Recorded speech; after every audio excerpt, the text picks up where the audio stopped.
How to use Bumble app for making friends, popularly known as Bumble BFF.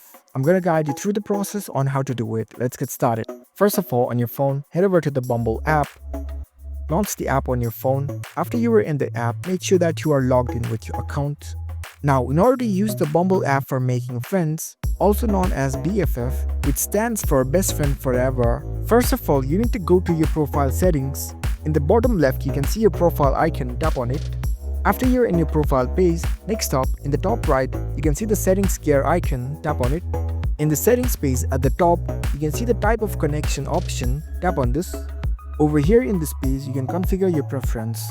You can select whether you want to make friends or you want to date. If you're looking to make friends, you can select this BFF option. With this, it implies that you're looking to make new friends rather than finding a relationship.